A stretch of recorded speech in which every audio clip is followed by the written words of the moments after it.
Eu lembro exatamente de ter uma voz intuitiva que nunca se calou, de que eu não queria estar lá dentro. Eu não gostava de participar, de frequentar a igreja. Eu não gostava de ser crente. Eu não gostava de nada de lá, sabe? Assim, eu nunca me ajustei de fato. Algumas pessoas acabam se desconvertendo, ou pelo menos num primeiro momento acabam se afastando da igreja por uma questão mais social, ou porque aconteceu um escândalo, ou um absurdo, ou um líder religioso teve uma conduta deplorável, repreensível.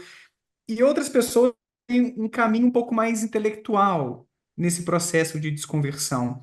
Eu vejo que houve um elemento motivacional, mais emocional, quando você fala dos medos disso tudo, assim, essas ameaças e tudo que, caramba, é péssimo, é um fardo que muitas pessoas carregam nessas igrejas por conta disso, mas você também traz essa personalidade questionadora. Poxa, será que se sustenta racionalmente? Faz sentido isso que estão colocando para mim? E aí, que você, como é que foi esse percurso seu aí? O Vamos meu pensar aí percurso no... Ah, pode falar. em que eu questionei Deus foi literalmente o último passo que eu precisei dar.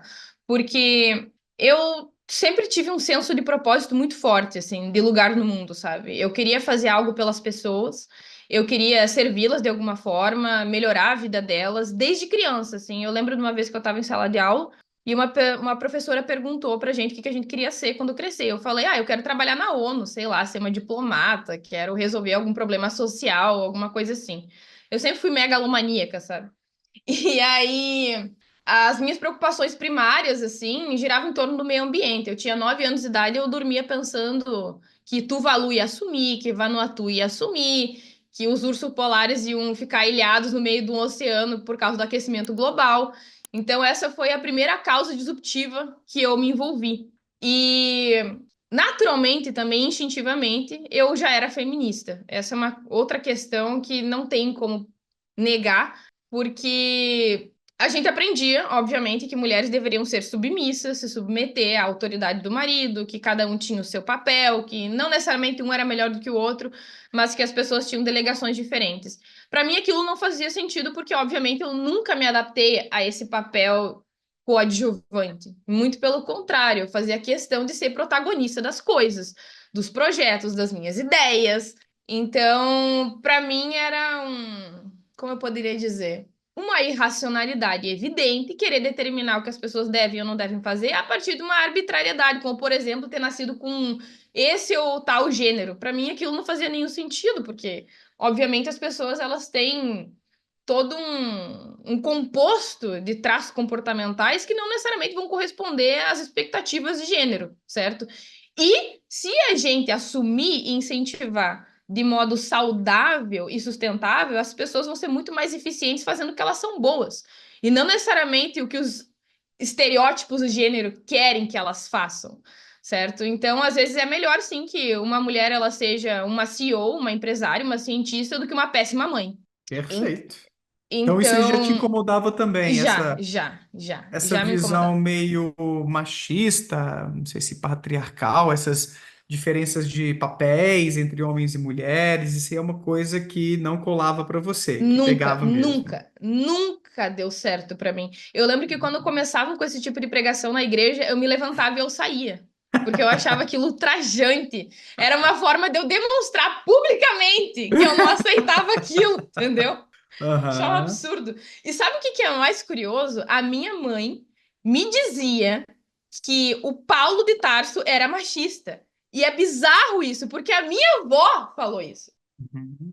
Entendeu? E eu penso, cara, será que pula geração? Então eu não vou ter filhos, né? Porque vai que É. eu tenho uma filha Carol.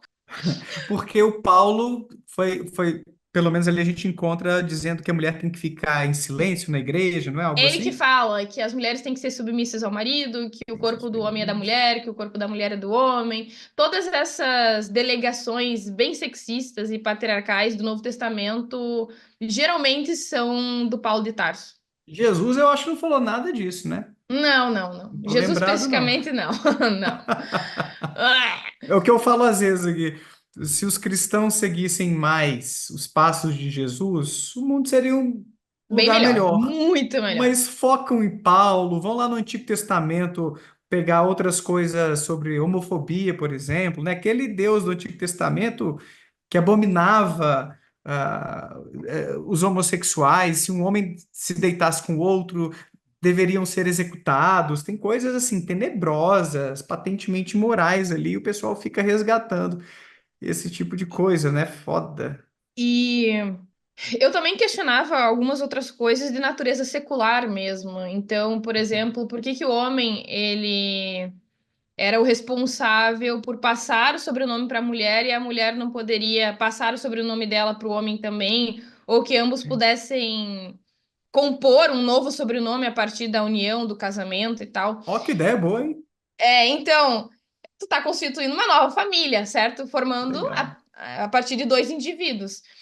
E é muito curioso falar disso, porque, assim, muitas vezes os Eu conservadores tô ou aqui pessoas. tentando criar um novo nome, pensando no sobrenome da Nath e no meu, Gonta, Costijo, sei lá, Não, pegando. daí fica só Costa e Gontijo, é assim, entendeu? Não precisa compor um só.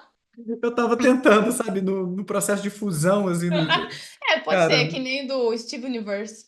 Enfim, Aham. e é que muitos tradicionalistas e conservadores, eles acham que toda feminista, ela surge necessariamente de algum tipo de corrupção externa, né? Ou porque ela passou por um trauma muito grande, ou porque ela não teve pai, ou porque as feministas introduziram algum tipo de ideologia nefasta na cabeça delas.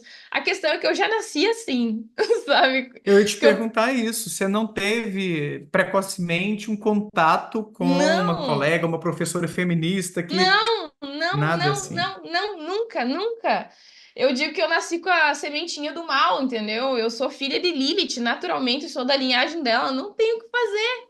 Quem foi Eu sempre Lilith fui. mesmo? Explica Ela aí. foi, segundo a lenda judaica, a primeira mulher, Hum, em que Deus havia feito os dois da mesma matéria, do mesmo barro, e aí, uhum, durante a relação sexual, a Lilith, ela não queria se submeter a Adão em todas as vezes da relação sexual.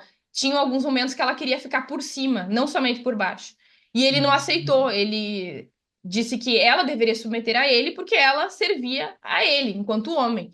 E por causa disso, ela se recusou, ela foi embora e foi expulsa do paraíso e amaldiçoada. E ela é vista como uma espécie de bruxa que amaldiçoa e coloca em risco todos os bebês recém-nascidos. Caramba, é isso que você faz então, Espectro? Sim, Você sim, com certeza. Quando vocês estão dormindo, é isso que eu estou fazendo. Então você, será que veio assim, como você estava falando, dessa sua atitude questionadora, de não aceitar ser submissa, né? Você numa atitude de calma lá, você tá querendo me submeter com que justificativa? Por que eu tenho que obedecer? Porque eu tenho talvez um traço da sua personalidade, e aí você ouvindo essas coisas, você foi desenvolvendo essa atitude feminista sem ter entrado em contato com a parte mais ideológica, digamos, do movimento e tudo, né? Eu descobri o feminismo de fato quando eu já tinha 15 anos de idade. E Uhum. aí foi porque eu estava navegando na internet. Teve uma hora que eu vi um hiperlink do Wikipédia dizendo feminismo. Eu lembro exatamente do momento que eu pensei: "Ah, não pode ser. Será que é o que eu estou pensando? Não é verdade. Será que é?" Quando eu cliquei, eu pensei: meu Deus, é. É o que eu estava pensando e que eu queria que fosse.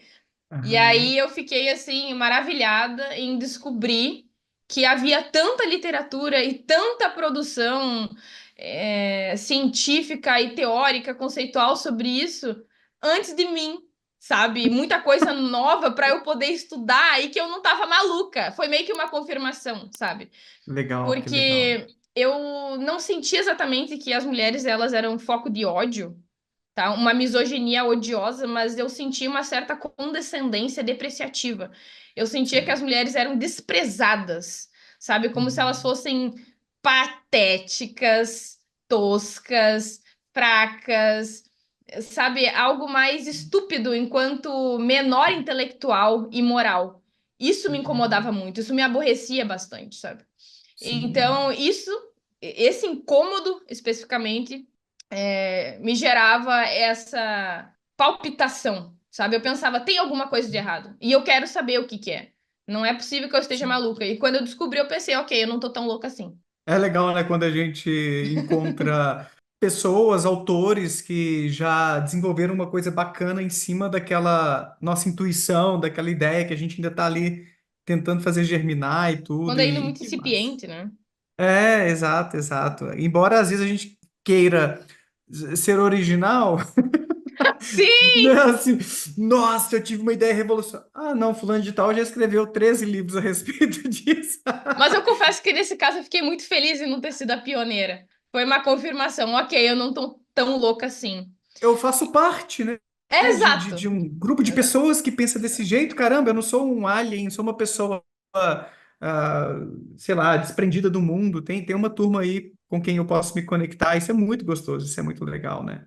E voltando para a sua pergunta, que eu enrolei bastante para responder, sobre o que que fez com que eu saísse de fato, né?